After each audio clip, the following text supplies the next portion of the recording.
মহিলা, তুমি জাতিকে পাপী করে, তোমার অঙ্গ প্রত্যঙ্গ জাতিকে দেখিয়ে জাতিকে জাহান্নামের দিকে ঠেলে দিয়ে তুমি নিজেকে শিক্ষিত মনে করো না। ভুল হিসাব তোমার বিদ্যাকে কবর দিতে এসেছি, তুমি মনে রেখো। তোমার মুখ দেখলে পাপ হয়, তোমার হাত দেখলে পাপ হয়, তোমার পা দেখলে পাপ হয়, তোমার শরীর দেখলে পাপ হয়, তোমার চুল দেখলে পাপ হয়, তোমার গোটা দেহটাই হচ্ছে অন্যের জন্য পাপের বস্তু।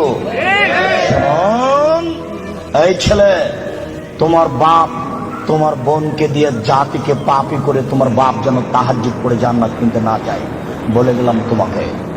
আর তোমার বোনকে বলে গেলাম, তোমার বোনের সাথে আমার অনেক কথা আছে, তোমার সাথে কথা আছে। তুমি এক পায়ে হলে দাঁড়িয়ে থাকো, এক একটা বাক্যকে তুমি মনে করবে 1 কোটি টাকা মূল্য, তাহলে তুমি আজকে কথা মূল্যায়ন করতে পারবে। আবারও বলে যাচ্ছি, তোমার বোন জাতিকে পাপী করে নিজেকে যেন শিক্ষিতা মনে না করে। এই ছেলে, তোমার বোন জাতিকে পাপী করে যেন নিজেকে শিক্ষিতা মনে না করে। ও শিক্ষিতা নয়, ও বন্য, ও বর্বর, ও অসভ্য, ও অশিক্ষিতা। তোমার বোনকে যদি আমি বন্য অশিক্ষিতা প্রমাণ করতে না পারি, আমি জাতির সামনে বক্তব্য দেব না। তোমাকে বক্তব্যের সূচনাতে আর একটা কথা বলে যাচ্ছি, শোনো।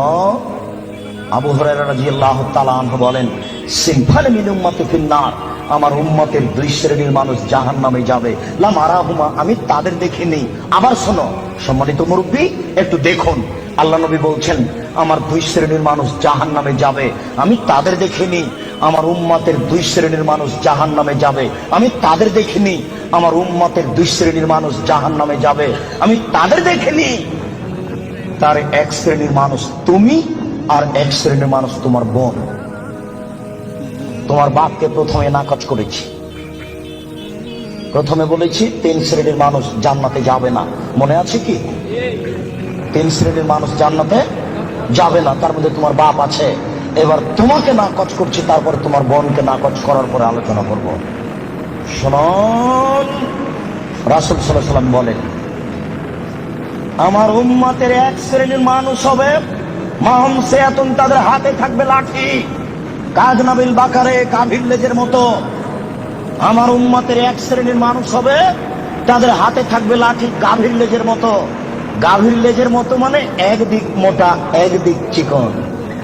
গাভীর লেজের মতো মানে একদিক মোটা একদিক চিকন। আমার উম্মতের 1 শ্রেণীর মানুষ হবে, তাদের হাতে থাকবে লাঠি, গাভীর লেজের মতো। এজরে মুনাবিহা, তারা তা দিয়ে মানুষকে মারবে। এই ছেলে, তুমি ঢাকা বিশ্ববিদ্যালয়ে ভর্তি হয়েছো, তোমাকে দেখছি তুমি লাঠি নিয়ে ছুটে যাচ্ছ, তোমার আগে আগে কিছু লোক পালিয়ে চলে যাচ্ছে, তোমার হাতে লাঠি কাপুরুষ। তুমি এখানে কি বিদ্যা শিক্ষা অর্জন করতে এসেছো? তুমি চোর, তুমি ডাকাত, তুমি শয়তান, তোমার ভিতরে কে বিদ্যা রয়েছে? তোমাকে যদি আমি মূর্খ প্রমাণ করতে না পারি, আমি জাতির সামনে বক্তব্য দেব না। তোমার হাতের কান লাঠি, তুমি বলো। তুমি এসেছো চাঁপাইনবাবগঞ্জ থেকে পড়াশোনার জন্য, তোমার হাতে কেন লাঠি? কি দেখাতে চেয়েছো তুমি? বলো কি তুমি, তোমার হাতে কেন লাঠি? তুমি মানুষকে মারো, দিন রাত তোমাকে দেখতে পাচ্ছি পেপার পত্রিকায়। শোনো, মুহাম্মদ সাল্লাল্লাহু আলাইহি ওয়াসাল্লাম বলেছেন তুমি জাহান্নামী মুসলিম। মুসলিম মানে আম গাছে জাম ধরতে পারে, ধরে না। অমাবস্যার রাতে চাঁদ উঠতে পারে, উঠে না। শুঁয়ের ছিদ্র দিয়ে লাঙ্গলের ফাল ঢুকতে পারে, ঢোকে না। শুঁয়ের ছিদ্র দিয়ে লাঙ্গলের ফাল ঢুকে যেতে পারে, আম গাছে জাম ধরে যেতে পারে, অমাবস্যার রাতে চাঁদ উঠে যেতে পারে, এগুলো ঘটে যেতে পারে। যেই কথা বলছি সেই কথাতে সন্দেহ আছে বলে কিয়ামত পর্যন্ত চেষ্টা করলে সরিষা ঢোকানো যাবে না। যা বলছি তাই থাকবে, তার নাম মুসলিম। তোমার হাতে কেন লাঠি? তুমি জাহান্নামী। এই কথা মুহাম্মদ সাল্লাল্লাহু আলাইহি ওয়াসাল্লাম 1450 বছর পূর্বে বলেছেন। তোমার কথা শেষ করলাম, এবার তোমার বোন। দেখো, আমি অনুবাদক। দেখো তো, মনে হচ্ছে যে তোমাকে আর তোমার বোনকে আর তোমার মাকে দেখে দেখে আল্লাহ নবী বলছেন, অথচ আল্লাহ নবী বলছেন যে ওরা জাহান্নামী, ওদের আমি দেখিনি। ওরা জাহান্নামী, ওদের আমি দেখিনি। ওরা জাহান্নামী, ওদের আমি দেখিনি। 2, নিসাউন, মহিলা, কাশে এতন, কাপড় পরে থাকবে, আর এতন, উলঙ্গ। দেখো তো তোমার বোনের সাথে মিল খাই কিনা।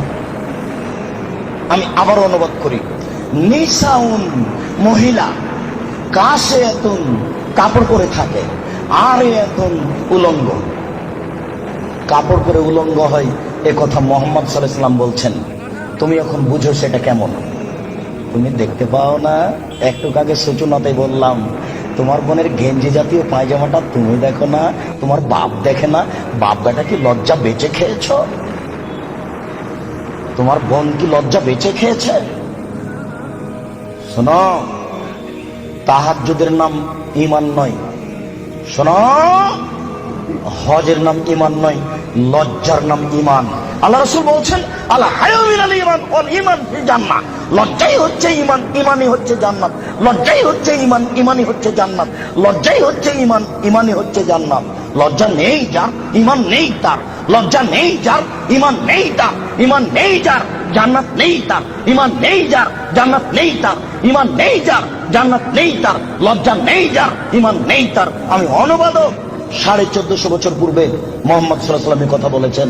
এই ছেলে, তুমি তো তাফসীর মাহফিল দিন রাত শুনে শুনে, আর ওই কণ্ঠ শুনে কি যে বলছে, হুজুর খালি বনে চলে যাচ্ছে কণ্ঠ শুনে, কেউ কিছু বুঝতে পারি না। 3 ঘন্টা তাফসীর করার পরে হুজুর বলছেন যে এই আয়াতের তাফসীর করতে আরো 2 দিন লাগবে।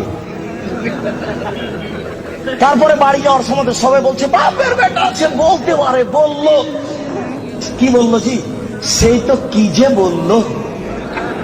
আমি কিন্তু রাজশাহী চাঁপাইনবাবগঞ্জের মানুষ, আমার দন্তা সতালে বসা, তালে বসা, তালে বসা। কাজে আপনি খুব ভদ্রতা বজায় রেখে একটু 19-20 হলেও আপনি বুঝার চেষ্টা করবেন। তবে আমি প্রাণপণে চেষ্টা করছি আপনাকে বুঝানোর জন্য।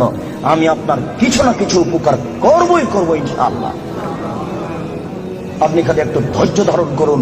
ইচ্ছা করলেই সময় বের করা যায় না। 5 মাস থেকে এই সময়টা ঠিক করা হয়েছে, তবু কত ঠেলা ঠেলি, এই দিনের উপরে যে কত আঘাত আসলো, তারপরও চলে এসেছিল। তার মানে এটা তাকদীর।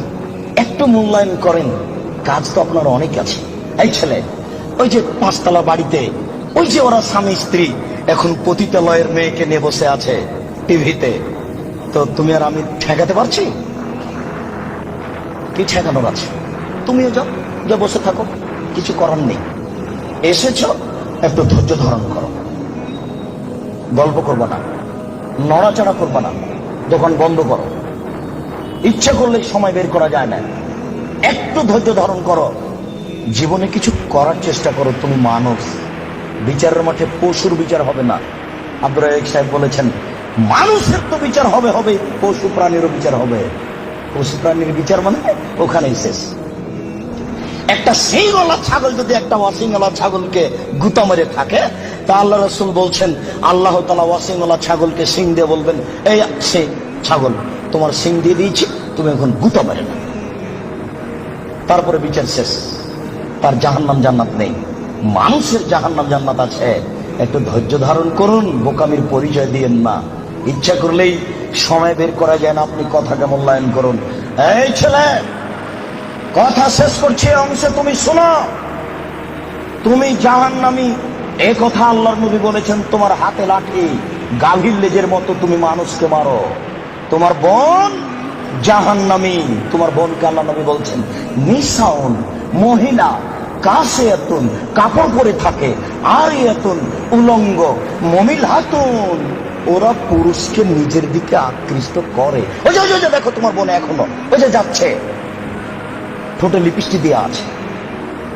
ওকে বলো যে তোমার নাম কি? ও বলে নাকি যে আমার নাম অলকা, আমার বাপের নাম গৌতম গুপ্ত, বলে নাকি? ওকে হিন্দুর মেয়ে, তোমার বাপ কি জবাব দিবে? তোমার বাপকে তাহাজ্জুদ পড়ে জান্নাত কিনতে বলি, ও কাপুরুষ। ভুল বুঝেছে তোমার বাপ আর তুমি, ভুল সিদ্ধান্ত। তোমার বাপ তাহাজ্জুদ পড়ে জান্নাত পাবে না। তোমাকে বারবার বলে যাচ্ছে, তুমি মনে রেখো, তোমার বোন এখনো ঠোঁটে লিপস্টিক দিয়ে বাজারে ঘুরছে। ঢাকা শহরে এভাবে ঘুরতে হবে কে বলেছে? তুমি ধর্মকে পাগল পেয়েছ।